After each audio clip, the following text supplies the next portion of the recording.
January 1942, across the sprawling and blood-soaked islands of the South Pacific, the American military was reeling from the devastating blow at Pearl Harbor. As the Imperial Japanese Navy surged across the ocean like an unstoppable tide, the United States Marine Corps faced a silent and invisible enemy that was proving just as lethal as any bullet or bayonet. That enemy was the compromise of their own communications. In the chaotic fog of war, every order sent over the airwaves was a gamble with the lives of thousands of men. The Japanese cryptographers were not just skilled, they were relentless and frighteningly efficient. Many of these enemy specialists had been educated in the United States, spoke fluent English, and possessed an intimate understanding of American military slang and tactical philosophy. They weren't just listening to the messages, they were anticipating the very thoughts of the commanders who sent them. By early 1942, the standard encryption methods were failing the brutal test of high-speed combat. The mechanical cipher machines of the era, while mathematically impressive, were cumbersome and agonizingly slow. To a coded message from a beachhead back to a command ship, a radio operator had to transcribe the text into a string of random characters, run it through a complex machine, and then transmit the resulting jumble of letters via Morse code or voice. On the receiving, the entire painstaking process had to be reversed. In the heat of an amphibious assault or a jungle firefight, where seconds determined who lived and who died, this process could take 30 minutes or more. In 30 minutes, an entire platoon could be wiped out by an artillery barrage. In 30 minutes, an entire landing zone could be overrun because the request for reinforcements was still being decrypted. The desperation in Washington and at the headquarters of the Pacific Fleet was palpable and growing. They tried everything within the realm of traditional signal intelligence. They tried complex mathematical codes that changed every hour. They tried shifting radio frequencies with frantic regularity. They even tried using obscure dialects of European languages, hoping the distance from the continent would provide a layer of safety. But the Japanese intercepted everything. They were masters of pattern recognition and linguistic logic. They understood that behind every code lay a structured system that could eventually be unraveled with enough time and intelligence. The Americans were essentially speaking a language the Japanese already knew, just rearranged in a different order. To win this war of whispers and shadows, the United States didn't just need a new code, they needed a new way of thinking entirely, a system that defied the logic of the modern world. This was the backdrop against which a civilian named Philip Johnston stepped forward with a radical proposal that many in the high command initially dismissed as absurd. Johnston was the son of a missionary who had grown up on a Navajo reservation, and he knew something the military brass in their windowless rooms in D.C. Porter could not possibly comprehend. He knew that the Navajo language was unlike anything an outsider had ever heard. It was an unwritten tongue, a complex web of tones, syntax, and glottal stops that was so isolated that researchers estimated fewer than 30 non-native speakers in the entire world could understand a single sentence of it. Crucially, none of those people were Japanese. Johnston realized that while the most brilliant minds in Tokyo could break a machine-made code, they could not break a language that had no written alphabet and existed only in the minds of a people who lived in the heart of the American Southwest. There is a profound and haunting irony in the fact that the very government now begging for the help of the Navajo people was the same government that had spent decades trying to systematically erase their culture. For generations, Navajo children had been forcibly taken from their families and sent to government boarding schools where they were beaten or had their mouths washed out with soap for speaking their mother tongue. They were told their language was primitive, a relic of a dying past that had no place in the progress of the 20th century. Yet, in the darkest hour of the global conflict, that forbidden and suppressed language became the only thing that could save the American cause in the Pacific. The first 29 recruits who arrived at Camp Polton were not just soldiers. They were the architects of a living fortress made of words. They took their ancestral heritage and forged it into a weapon of absolute precision. They created a double-layer code, assigning Navajo words to military terms, calling tanks tortoises, fighter jets hummingbirds, and battleships whales. This was not a mechanical code that could be cracked by a computer or a linguist. It was a human code, deeply rooted in the soul of a people who had survived their own history of hardship and erasure. As we look back on those static-filled transmissions sent from the black volcanic sands of Iwo Jima and the suffocating jungles of Guadalcanal, we see more than just a tactical success. We see the ultimate victory of a culture that refused to die even when the world tried to silence it. The legacy of these men is a reminder that the greatest strength of a nation often lies in the very diversity it once tried to suppress. The words that were once marked for extinction became the shield that protected the nation, proving that when the world is at its loudest and most chaotic, there is an unbreakable, eternal power in the quiet, ancient voices of those who remember who they truly are. Their silence was their secret, but their language was their roar. February 1942, Los Angeles, California. In the quiet, dusty office of a civil engineer named Philip Johnston. Outside, the world was reeling from the shock of Pearl Harbor and the rapid, seemingly unstoppable expansion of the Japanese Empire across the Pacific. Johnston, a veteran of the First World War and the son of a missionary, sat with a newspaper spread across his desk, reading the grim reports of American setbacks. He knew better than most the fatal flaw in the American war machine. The Japanese were masters of decryption. They were educated in American universities, fluent in English idioms, and capable of intercepting and deciphering radio transmissions almost as fast as they were sent. Standard military codes, even those generated by complex machines, were being broken with terrifying efficiency. It was a crisis of communication that threatened to turn the Pacific into a graveyard for American soldiers. As Johnston stared at the headlines, his mind drifted back to his childhood on the Navajo Nation. He had grown up among the Dean people, playing with Navajo children and learning their language with a fluency that few outsiders could ever hope to achieve. He remembered the intricate, rhythmic patterns of their speech, a language so complex and unique that it was unlike anything spoken in Europe or Asia. It was a language without an alphabet, a purely oral tradition that lived only in the minds of those who spoke it. In that moment of clarity, Johnston realized he held the key to a cipher that no machine could ever replicate and no enemy could ever hope to break. The proposal he formulated was radical, bordering on the absurd to the military minds of the 1940s.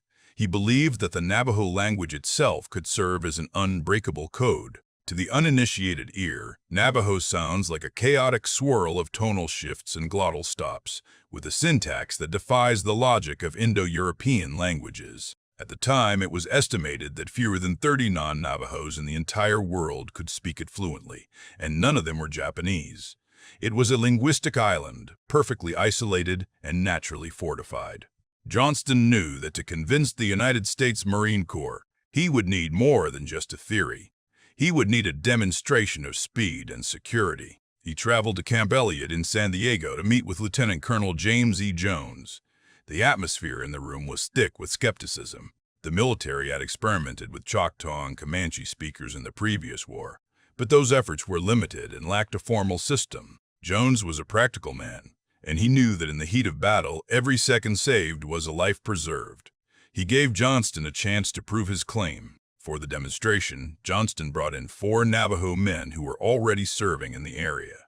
He handed them a series of typical military messages, full of technical jargon and tactical coordinates. In one corner of the room, a standard encryption machine began its slow, methodical work.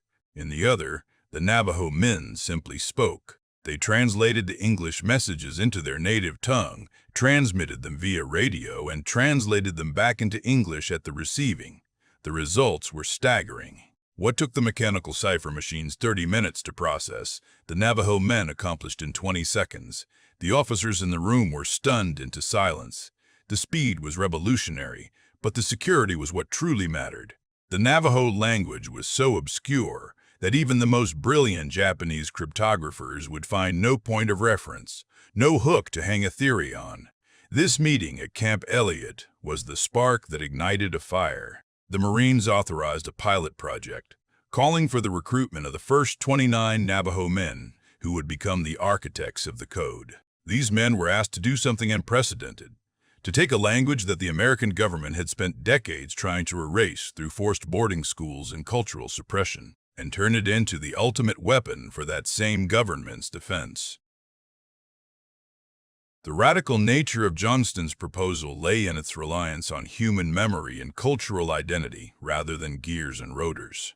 It was a shift from the mechanical to the organic. Johnston saw that the greatest defense a nation could possess was not found in the laboratory, but in the living heritage of its people. He understood that while technology could be copied and machines could be captured, the soul of a language belonged only to those who carried it in their hearts. Looking back at that pivotal moment in Los Angeles, we see the beginning of a transformation. The proposal was more than just a tactical innovation. It was a bridge between two worlds that had long been at odds. It required the military to trust a people they had marginalized, and it required the Navajo to offer their most sacred possession to a cause that had not always been their own. This intersection of desperation and heritage created a shield that would eventually save thousands of lives on the black sands of Iwo Jima and the jungles of Guadalcanal. It serves as a profound testament to the idea that our greatest vulnerabilities often hide our most potent strengths. Philip Johnston's vision reminds us that in the darkest hours of conflict, the most powerful light can come from the most unexpected places. The ancient, unwritten sounds of the Navajo did more than just relay orders. They carried the weight of a culture that refused to be forgotten. It was not the complexity of a machine that secured victory, but the unbreakable bond of a people whose very identity became the heartbeat of a nation's survival. Their language was a gift of safety given to a world that had once tried to take their voices away, a debt of honor that can never truly be repaid. May 4, 1942, at the remote recruitment station in Fort Defiance, Arizona, a line of young Navajo men stood waiting for an opportunity they barely understood. They were answers to a question the United States military had been unable to solve for decades: how to communicate in a way that no enemy could ever decipher. These 29 volunteers were not just recruits. They were the pioneers of a linguistic fortress. For years, the Japanese cryptographers had cracked every high-level code the Americans threw at them, leaving the Pacific theater vulnerable. But on this spring day, the Marines were looking for something that could not be found in a machine or a mathematical algorithm. They were looking for a living language, one that had been whispered across the red rocks of the Southwest for centuries. After their initial recruitment, these men were hurried off to basic training at the Marine Corps Recruit Depot in San Diego. For many, it was the first time they had ever left the reservation, and the transition was jarring. They were stripped of their long hair, issued uniforms that felt alien against their skin, and pushed through the same grueling physical trials as every other recruit. They were not just learning to be soldiers, they were preparing to carry the most sensitive secrets of the war in their minds. Once they graduated from boot camp, the group was moved to Camp Elliott, a sprawling facility tucked away in the hills of San Diego County. It was here, in a locked room under the strictest secrecy, that the first 29 began the monumental task of turning their ancient tongue into a modern weapon of war. The challenge was immense. The Navajo language is tonal, complex, and unwritten, featuring sounds that are nearly impossible for a non-native speaker to mimic. But more importantly, it lacked words for modern military hardware. How do you say fighter plane, tank, or destroyer in a language born of the desert and sheep-herding traditions? The men worked tirelessly, sitting in circles and debating which traditional concepts best capture the essence of modern machinery. They decided that a fighter plane would be a hummingbird, a submarine would be an iron fish, and a tank would be a tortoise. A dive bomber became a chicken hawk. To spell out specific names or locations, they created a phonetic alphabet, where each letter of the English alphabet was assigned a Navajo word. A became apple, or bilasana. B became bear, or shush. C became cat, or moasi. This was not merely a translation, it was a total reimagining of communication. The brilliance of the system lay in its dual layer of security. Even if a Japanese listener managed to recognize a few Navajo words, the literal translation of hummingbirds and iron fish would make no tactical sense. The first 29 had to memorize every single term and every phonetic substitution perfectly. There were no codebooks allowed in the field.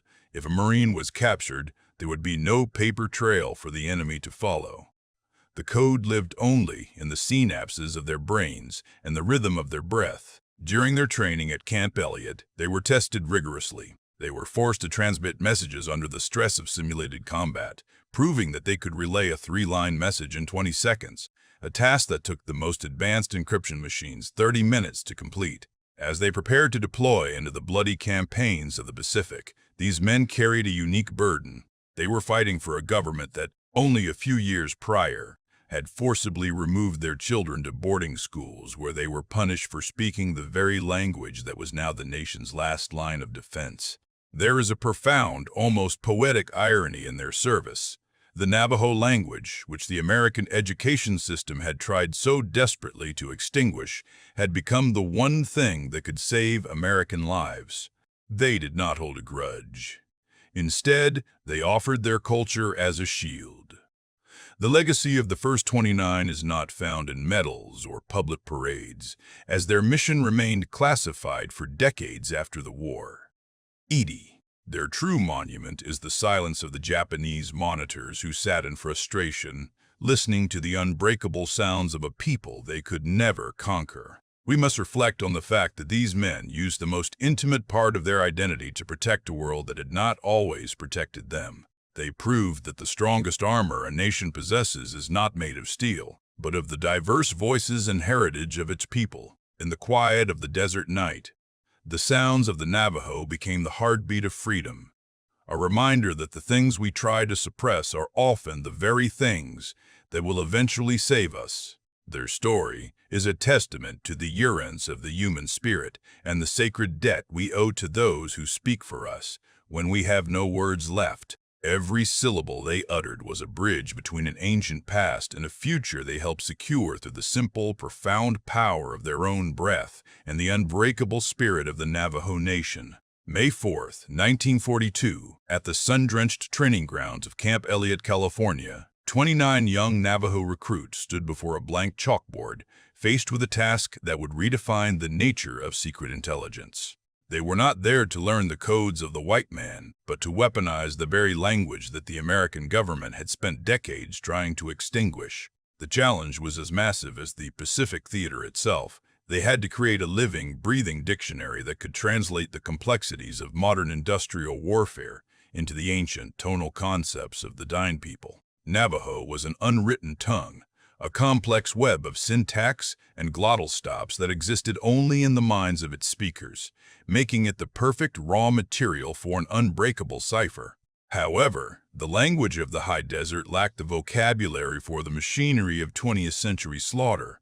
There were no words for tanks, airplanes, or grenades in a culture rooted in the rhythms of the earth and the movements of the stars. The recruits realized quickly that they couldn't just invent new words. They had to adapt their existing world to fit the nightmare of the front lines. They began to look at the tools of war through the eyes of their ancestors, creating a system of metaphors that was as poetic as it was practical. A fighter plane, with its agility and rapid movements, became a dahite-hai, or hummingbird.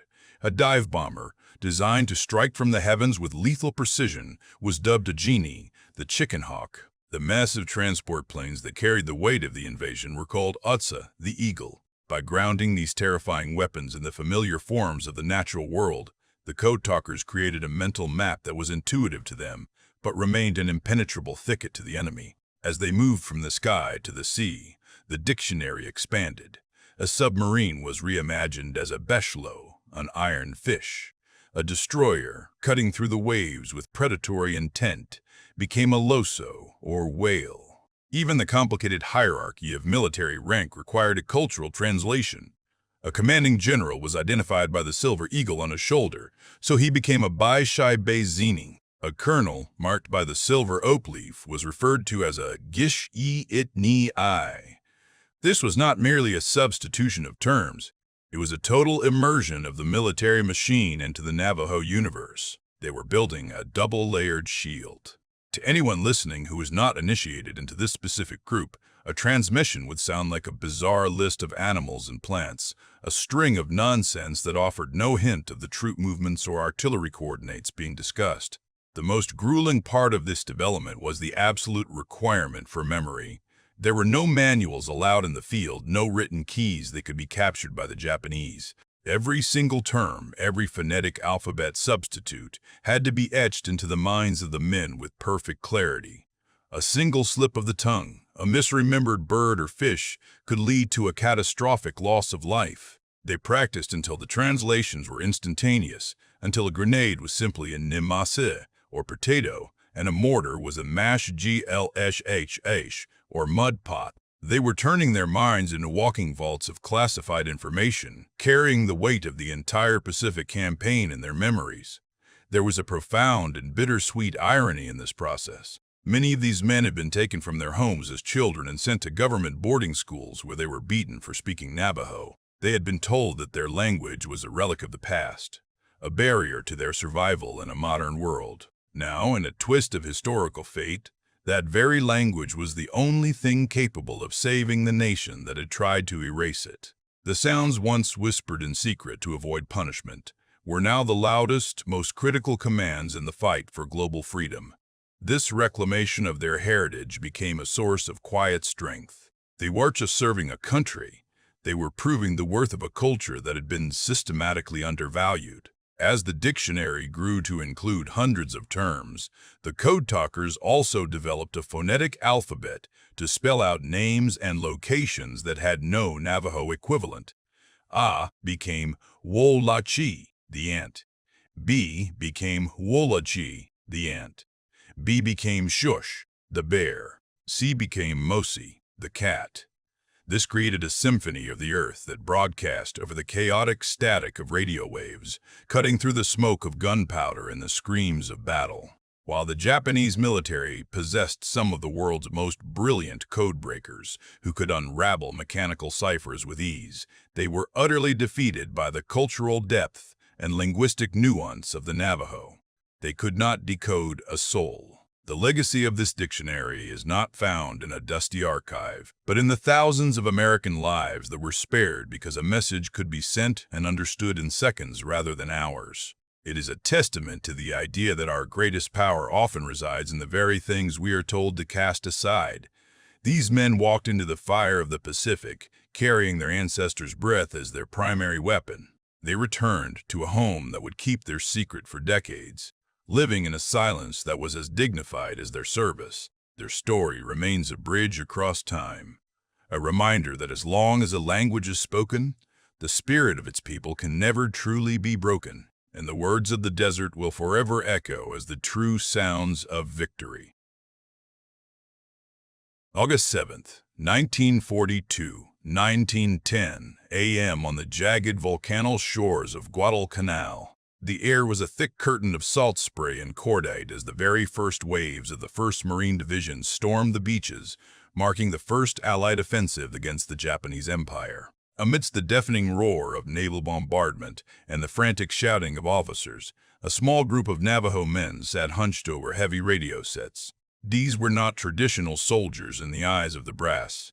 Many commanders were still deeply skeptical that a group of Native Americans using their unwritten mother tongue could outperform the sophisticated mechanical encryption devices of the era. But as the Marines were pinned down by blistering machine gun fire from the jungle tree line, the necessity of speed overrode any lingering doubt. One of the first messages transmitted in the heat of combat was a request for artillery support. In a coded broadcast, such a message would have taken 30 minutes to encrypt and decrypt using a cipher machine, a lifetime when men are dying in the surf. Instead, the Navajo operator spoke into the receiver in a rhythmic flow that sounded like mountain wind to the uninitiated. Within seconds, his counterpart at headquarters translated the message. Coordinates were relayed, big guns roared from offshore destroyers, and the Japanese positions were neutralized. It took less than 200 seconds from the initial request to the impact of the shells. The skeptics were silenced. The code talkers had arrived. As the campaign in the Pacific shifted from the Solomon Islands to the nightmare of the Central Pacific, these men became the nervous system of the Marine Corps. In the terrifying amphibious assault on Tarawa, where the coral reefs became graveyards, the Navajo language was the only thing that didn't break under pressure. On the island of Saipan, they were the ones who directed the devastating fire of American batteries, often working from exposed positions while snipers hunted for their radios. To the Japanese intelligence officers listening in on the frequencies, it was a psychological torment. They were world-class cryptographers who had cracked the highest levels of American diplomatic codes, yet they found themselves powerless against this melodic tongue. They could hear every word, but they could understand nothing. It was as if the air was conspiring against them. The peak of their performance came in February 1945 on the sulphurous slopes of Iwo Jima. 6 Navajo code talkers worked around the clock during the first 2 days of the battle, a period of violence so concentrated it defied human comprehension. They transmitted over 800 messages without a single error. Major Howard Connor later remarked that, were it not for the Navajos, the Marines would never have taken the island. They were essentially human computers, translating dive bombers into sparrowhawks and battleships into whales. They had to memorize over 600 terms, creating a specialized vocabulary that nested within their natural language, ensuring that even a native Navajo speaker who had not been trained in the code would be unable to decipher the military meaning. However, the danger they faced was not just from the enemy. In the chaos of the jungle and the fog of war, the code talkers were often mistaken for Japanese soldiers by their own brothers in arms. Their features and their presence in the thick of the brush led to several near-fatal encounters with fellow Marines. They carried the weight of the war on their backs and the survival of their culture in their breaths, all while fighting for a government that had once tried to erase their identity in boarding schools. When the fires of the Pacific finally cooled and the mushroom clouds dissipated over Japan, the code talkers were told to go home and say nothing. Their contribution was classified top secret, a hidden weapon held in reserve for a potential future conflict. For 23 years, they lived among their neighbors as ordinary men, ranchers, teachers, and laborers, never breathing a word of how their ancient language had saved thousands of lives. They sought no glory and received no parades. It wasn't until 1968 that the veil was finally lifted and the world learned of the brave men who spoke for victory. Reflecting on their journey, we find a profound irony that speaks to the resilience of the human spirit. The very language that the government once tried to beat out of children in schools became the one thing the country could not survive without. These men did not just fight for a flag, they fought with the soul of their ancestors, proving that the most powerful weapon a nation possesses is the diversity of its people. The legacy of the Navajo code talkers is not found in the medals eventually pinned to their chests, but in the silence of the Pacific Islands, where their voices once echoed. Their story remains a bridge across time, a reminder that as long as a language is spoken, the spirit of its people can never truly be broken, and the words of the desert will forever echo as the true sounds of victory. February 19, 1945, 9 a.m. at the sulphurous black shores of Iwo Jima, the landing craft ramp drops, and young men are thrust into a nightmare of volcanic ash and whistling shrapnel. Among the chaos of the 5th Marine Division are 6 men who carry more than just ammunition and water. They carry a language born in the red rock canyons of the American Southwest, a linguistic fortress that the finest cryptographers in the Japanese Empire will never penetrate. As the initial waves of Marines struggle for every inch of the shifting, dark sand, the airwaves are filled with a strange rhythmic cadence. To the Japanese listeners, it sounds like an unintelligible blur of guttural stops and nasal vowels. To the American commanders, it is the lifeblood of the invasion. Major Howard Connor, the 5th Marine Division, signals officer, watches as his Navajo code talkers set up their equipment under a deluge of mortar fire. For the next 2 days, these 6 men will work without sleep, transmitting over 800 messages without a single mistake. Connor would later state that had it not been for the Navajo, the Marines would never have taken Iwo Jima. This was not hyperbole. In a battle where minutes meant the difference between a successful barrage and a friendly fire catastrophe, the speed of the code was everything. While traditional encryption machines might take 30 minutes to encode and decode a single message, a Navajo talker could do it in seconds, translating thoughts into airwaves with a fluid, natural precision that no machine could replicate. They spoke of hummingbirds when they meant fighter planes, and they spoke of sharks when they meant destroyers. They described the devastating Japanese artillery as silver sticks and the bombs as eggs. This was a language of the natural world adapted to the machinery of industrial slaughter. On Iwo Jima, the terrain was a labyrinth of caves and tunnels, making traditional communication nearly impossible. Telephone wires were constantly severed by shells. Runners were gunned down in the open. But the voices of the Navajo pierced through the static and the smoke. They were the invisible thread holding the fragmented companies together as they crawled toward the base of Mount Suribachi, coordinating naval gunfire and calling in airstrikes that landed with pinpoint accuracy just yards from the American lines. The danger for these men was twofold. Not only were they targets for Japanese snipers who recognized the importance of the radio operators, but they also faced the terrifying possibility of being shot by their own side. In the fog of war, a Navajo Marine seen from a distance could easily be mistaken for a Japanese infiltrator. Some were assigned bodyguards, not just for protection against the enemy, but to vouch for their identity to fellow Americans who might react with hair-trigger violence to any face that did not look like their own. They moved through a landscape of death, carrying the weight of a culture that had been systematically suppressed by the very government they were now fighting to defeat. Many of these men had been punished in boarding schools for speaking the very words that were now saving thousands of American lives. They were using the breath of their ancestors to protect a future that had not always been kind to them. When the American flag finally rose atop Mount Suribachi, the signal went out in Navajo. It was a moment of profound irony and triumph. The language of a people who had been told their ways were obsolete became the most secure wall in the American arsenal. Even as the Japanese captured and tortured other soldiers in an attempt to break the code, they failed. They could recognize the phonetic sounds, but without the cultural context and the specific tonal nuances of the Navajo tongue, the messages remained an unbreakable mystery, a wall of sound that protected the lives of every man on that island. As the smoke cleared from the Pacific, these men were sworn to a silence that would last for decades.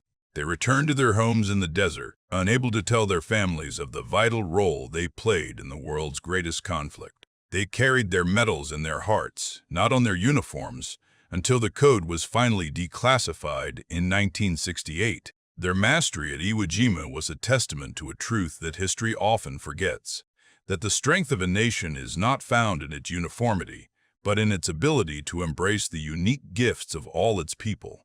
The legacy of the Navajo code talkers at Iwo Jima serves as a bridge between a sacred past and a harrowing modern reality. They did not just win a battle. They preserved a culture by proving its indispensable value to the survival of the free world. We look back at those black sands and realize that while the steel of the tanks has rusted and the bunkers have crumbled into the sea, the echo of those voices remains. It is a reminder that bravery does not always roar. Sometimes it speaks in the quiet, complex tones of a mother tongue, turning the ancient wisdom of the desert into a shield for the future. The words spoken in the heat of Iwo Jima were more than just coordinates and orders. They were a sovereign people's contribution to a global struggle, ensuring that the breath of their ancestors would forever be woven into the fabric of human freedom. Their story is a testament to the fact that the most powerful weapon in any conflict is the identity and heritage of the people who stand on the front lines, fighting for a world where every voice can be heard. December 12, 1944, 11 p.m., at the Imperial General Headquarters in Tokyo. The most brilliant minds of the Japanese Empire sat in a room filled with the rhythmic scratch of pencils and the heavy weight of failure. Before them lay hundreds of intercepted transcripts, a chaotic jumble of sounds that defied every mathematical model known to their intelligence units.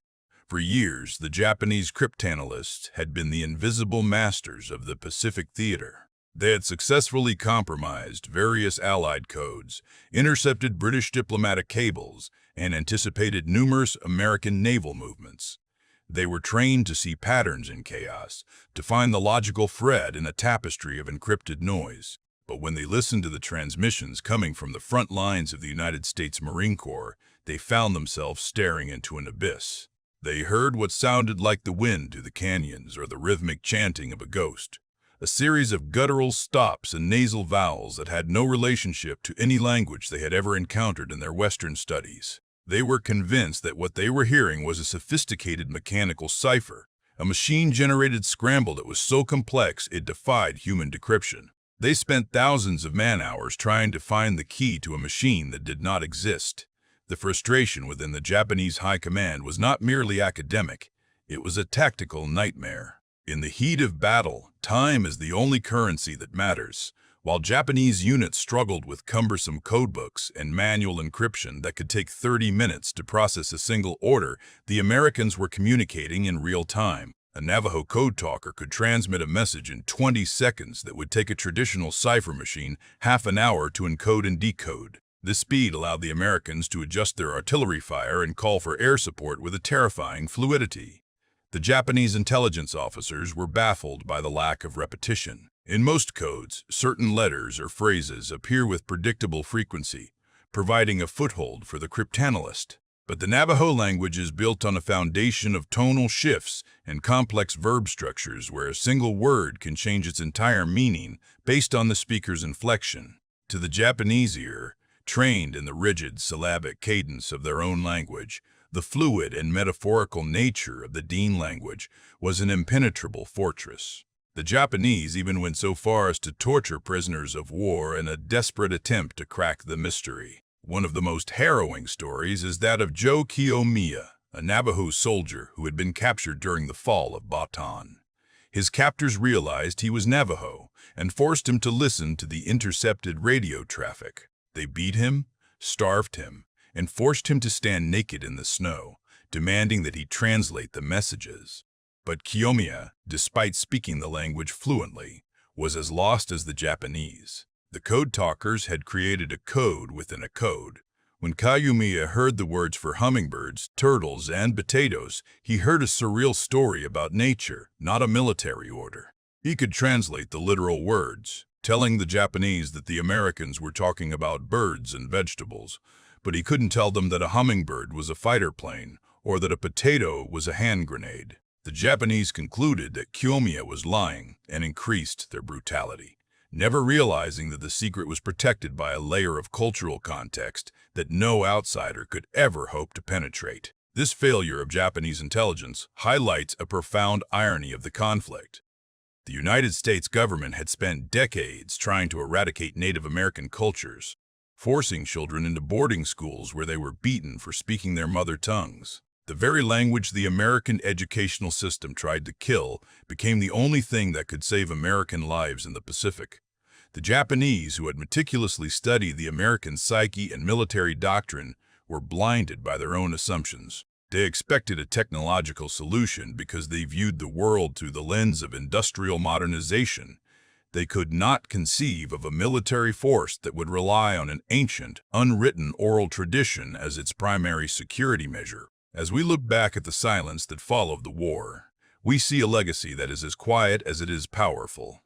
For decades, the code talkers were forbidden from telling anyone about their work, even their own families. They returned to a country that still treated them as second-class citizens, keeping their secret until the program was finally declassified in 1968. Their contribution was not just a series of intercepted messages or successfully directed artillery strikes. It was the preservation of a way of life. They proved that the most sophisticated technology in the world is no match for the depth of human heritage and the resilience of a culture that refuses to be forgotten. The Japanese Empire could not break the code because they were looking for numbers and logic, while the Navajo were speaking from the soul of the earth itself. In the wind that blew through the radios of Iwo Jima and Okinawa was a voice from a time before empires, a reminder that identity is the ultimate shield. Their legacy lives on in every breath of the Navajo Nation, a story of how whispered heritage became the thunder that brought an empire to its knees and ensured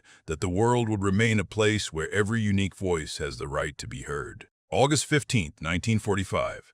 At a remote radio post on the island of Saipan, the crackle of the airwaves carried a message that the entire world had been waiting for through years of blood and fire. But for the young Navajo men hunched over their receivers, the transmission of the word for Surur was not just the of a global nightmare. It was the beginning of a profound and lonely silence. As the guns fell silent across the Pacific, these warriors were pulled aside by their commanding officers and given a final, chilling order that would define the rest of their lives.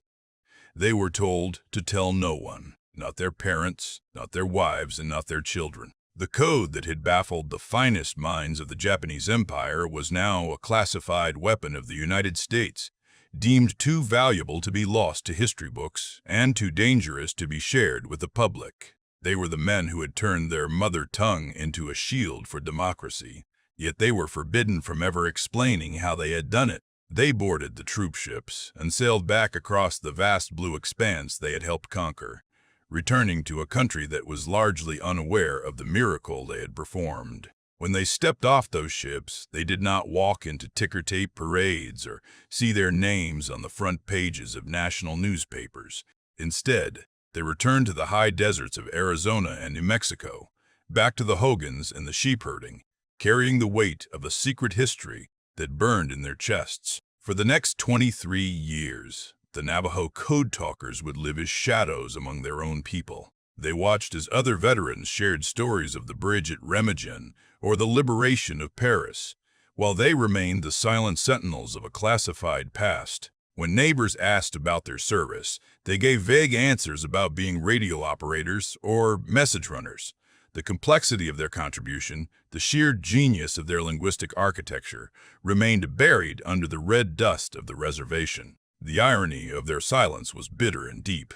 Many of these men returned to a land where they were still denied the basic right to vote in state elections, living in a country that treated them as second-class citizens even after they had saved its fleet from destruction.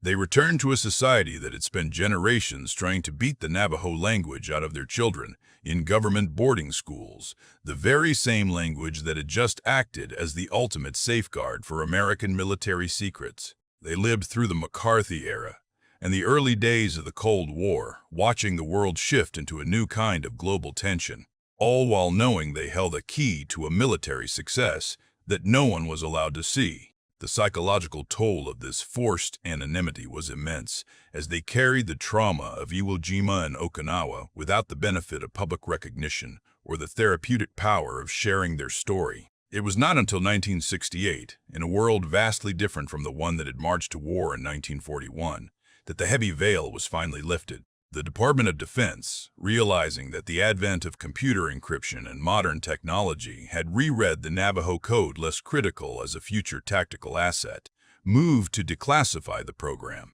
In a quiet announcement that barely registered with the public, distracted by the Vietnam War and civil unrest, the secret was released. The story began to trickle out, first through small veteran gatherings, and then into the broader consciousness of a nation that had long forgotten the whispers in the Pacific. It started slowly, with a few newspaper articles and local ceremonies, but as the scale of their contribution became clear, the trickle turned into a flood of realization. These men were not just soldiers, they were the guardians of a linguistic fortress that had never been breached by the enemy.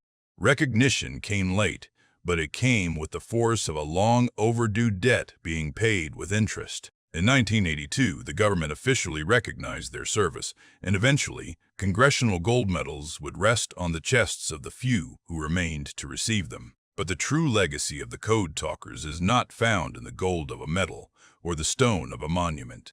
It is found in the survival of the Navajo language itself. A tongue that was once targeted for extinction by the very government it saved became the ultimate tool of preservation. They proved that the most powerful weapon a nation possesses is not its steel, its gunpowder, or its fire, but its identity and its heritage. As we look back from the distance of decades, the silence of the Navajo code talkers between 1945 and 1968 stands as one of the greatest acts of discipline and humbleness in military history.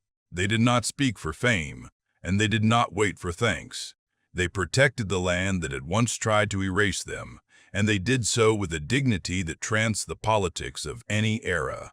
Their story is a reminder that the most important history is often written in the air, spoken in a tongue that the world tried to forget, only to realize that it was the only thing that could save it. And the wind did not just carry their words, It carried the soul of a people who refused to be silenced, proving that even in the darkest hours of human conflict, the most ancient parts of who we are can become the brightest lights of our shared future. The silence is over, but the echo of their voices will remain as long as the wind blows through the canyons of the West. July 26, 2001. 10 a.m. at the United States Capitol Rotunda in Washington, D.C. On this humid summer morning, the air under the Great White Dome felt heavy with the weight of a half-century of silence. 5 elderly men, their faces etched with the deep lines of many winters and the harsh sun of the high desert, stood before the highest leaders of the nation they had saved. They were the last of the original 29, the architects of a linguistic fortress that never fell. As the congressional gold medals were placed around their necks, the world finally began to grasp the staggering irony of their service. These were men who, as children, had been dragged away to government boarding schools, where their native tongue was treated as a psychological disease. They were punished for speaking the language of their ancestors, forced to wash their mouths with lye soap for the crime of using the only words their mothers had ever taught them. Yet, when the existential threat of the Japanese Empire loomed over the Pacific, it was that same forbidden language that became the ultimate weapon of the United States Marine Corps. The tactical brilliance of the code lay not in its complexity to the Navajo, but in its absolute alien nature to the enemy. To the Japanese cryptographers who had broken every other American code with terrifying speed, the Navajo language was a chaotic wall of sound. It was a tonal language with no written form, a system of communication so intricate that a single inflection could change the entire meaning of a sentence. But to the code talkers, it was more than just words. It was a living map of their homeland. They turned a tank into a tortoise and a fighter plane into a hummingbird. They took the terrifying machinery of modern industrial slaughter and renamed it using the gentle observations of the natural world. This was a poetic reclamation of war. At Iwo Jima alone, 6 Navajo code talkers worked around the clock during the first 2 days of the invasion, sending and receiving over 800 messages without a single error. Major Howard Connor, the signal officer for the 5th Marine Division, would later state with absolute certainty that were it not for the Navajo, the Marines would never have taken Iwo Jima. It is a chilling thought to consider how many thousands of American lives were preserved because a group of young men from the Four Corners region refused to forget who they were, even when their own government tried to make them forget. But perhaps the most painful part of their story is the silence that followed the victory. When the war ended and the world celebrated the downfall of tyranny, the code talkers were told they could never speak of what they had done. The code was too valuable, too effective to be risked for future conflicts. While other veterans were heralded as heroes in movies and books, the Navajo returned to the reservation in total anonymity. They walked back into a world where they were still often denied the right to vote, where they faced discrimination in the very towns they had defended, and where they had to keep their greatest achievement a secret even from their own families. For 23 years, their contribution remained a classified ghost in the archives of the Pentagon. It was not until 1968 that the veil was finally lifted, and the world learned that the victory in the Pacific was spoken in a tongue that was once earmarked for extinction. The legacy of the Navajo code talkers is not just a military triumph. It is a profound moral lesson about the value of diversity and the urgence of culture. It proves that the things we often try to homogenize or erase are often the very things that hold the power to save us in our darkest moments. Their story reclaimed the worth of a people and a language that had been pushed to the margins of history, placing them forever at the center of the American narrative. As we look back at the jagged cliffs of the Pacific Islands and the red dust of the Navajo Nation, we see a bridge built of sound and courage. The code talkers did more than just transmit coordinates. They transmitted the soul of a nation that was still learning how to be whole. They showed us that true strength does not come from the suppression of identity, but from the celebration of it. The sacred language of the dying, once whispered in fear behind schoolhouse walls, became the thunder that broke the chains of an empire. Today, the voices of the original 29 have mostly faded into the quiet of the canyons, but their message remains as clear as a signal on a clear day. They taught us that no culture is a footnote and no language is a burden. They remind us that our greatest defense is not our steel or our fire, but the unbreakable spirit of those who know exactly who they are. In the beam, the code was never truly broken because it was never just a code, it was a heartbeat. It was the ancient resonant sound of a people who, despite every effort to silence them, spoke loud enough for the whole world to hear that they were still here. They were still proud. And they were the masters of the wind,